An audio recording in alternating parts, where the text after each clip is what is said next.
सहयोगी संतोष शर्मा जुड़ गए हैं, उनके साथ राजूपाल की पत्नी और साथ ही समाजवादी पार्टी की विधायक पूजा पाल इस वक्त मौजूद है। संतोष, इनसे बातचीत करिए।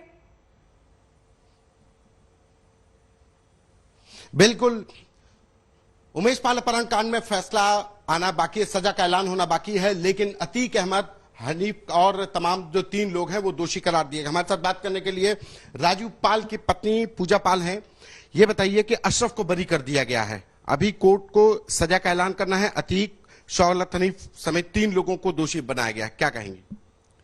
देखिए, मैं यही कहना चाहूंगी कि जो जजमेंट आया है, जो कोर्ट ने दिया है अतीक और दिनेश और उनके वकील का, तो सही है, न्याय हित में है और ऐसे अपराधियों को सजा मिलनी चाहिए और बहुत पहले भी सजा हो जानी चाहिए। मगर दूसरी तरफ ये भी सुनने को मिला कि अशरफ इसमें छूट रहे हैं, तो मुझे लगता है कि अशरफ और अतीक में कोई अंतर नहीं है, कोई अंतर नहीं है और कहीं बराबर के खुखार है। जी, दोनों बराबर के खुखार है और अशरफ तो और डेंजर है, अशरफ तो और डेंजर है क्योंकि इनकी करनी और कथनी को कोई सभी जानते हैं, कोई ये नहीं कि वो बहुत दूध के धुले हैं। तो आज जो इलाहाबाद एक टकटकी लगा करके न्यायपालिका की तरफ निहार रहा था, तो मुझे लगता है हमारी जो एक सोच थी अपने में, एक बहुत बड़ा फैसला आना था। जो और लोग जो बता रहे हैं कि दोष मुक्त पाए जा रहे हैं, तो इनको भी सजा होनी चाहिए थी, तब जाकर के पूरे इलाहाबाद में जिनके साथ अन्याय हुआ है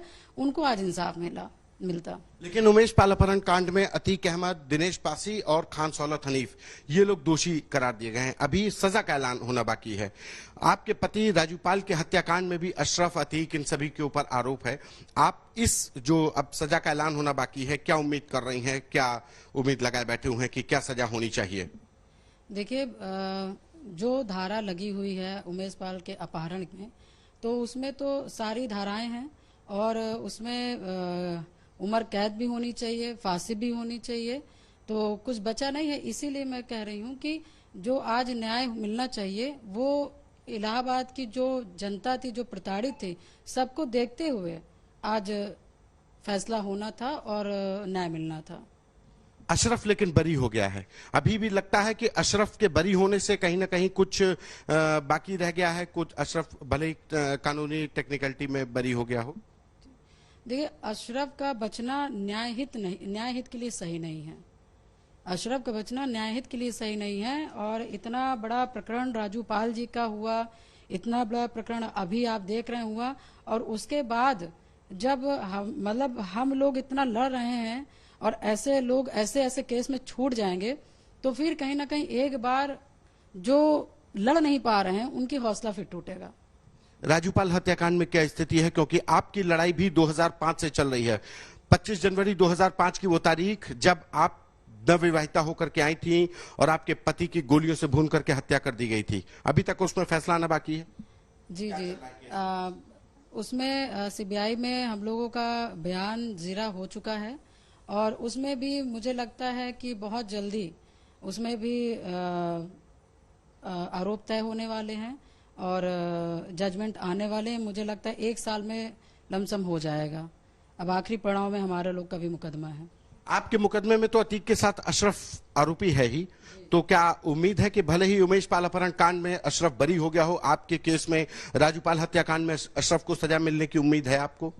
बिल्कुल बिल्कुल, क्योंकि मेरे मुकदमे को मैं जितना जानती हूँ और जितना मैंने देखा है, उसमें तो अशरफ नहीं बचेंगे। हाँ। राजूपाल हत्याकांड में आप क्या उम्मीद करती हैं, आपको क्या लगता है कि कब न्याय होगा? क्योंकि उमेश पाल अपहरण कांड में हुआ, उसका आज फैसला आ गया, अभी हत्याकांड 1 महीने पहले हुआ। राजूपाल हत्याकांड को 2005 से 2023 यानी पूरे के पूरे कहा जाए कि 17-18 साल हो चुके हैं। देखिए, इस मुकदमे के लिए मैं ये कह सकती हूँ कि मुकदमा को देखिए, क्योंकि जो लोग पावर में होते हैं और जो इस तरह के लोग हैं वो मुकदमा से कितना छेड़खानी करते हैं वो आप अच्छी तरह से समझ रहे होंगे। और कोर्ट के जो कागजें होती हैं, जो बाहर हैं, फिर गवाहों के साथ जो जितना दिक्कत कर सकते हैं, हम लोग के साथ जो दिक्कत कर सकते हैं, वो सारी चीजें लगातार चलती रहती हैं। इस वजह से कहीं ना कहीं जो न्याय पाने में इतना वक्त लग जाता है, मगर फिर भी हम लोग निराश नहीं हुए हैं, हिम्मत नहीं हारे हैं, उम्मीद नहीं छोड़े हैं और इस मुकदमे को हम लोग अंतिम पड़ाव तक पहुंचा के रहेंगे और मेरे मुकदमे में जितने लोग हैं उनको फांसी की सजा होके रहेगी। अशरफ के बरी हो जाने से फिर एक सवाल बनता है कि कितना भी खतरा कम नहीं हुआ है। अशरफ तो बरी है। नहीं, देखिए मैं तो ये लगातार कह रही हूँ कि दोनों में से अलग किसी को समझा जाए तो अलग नहीं है, दोनों एक ही हैं और एक बचे हुए हैं। तो कहीं ना कहीं मैंने बताया है कि न्याय हित में ये सही नहीं है, क्योंकि सजा नहीं मिलेगी ऐसे केसों में, तो फिर सजा किस केस में मिलेगा।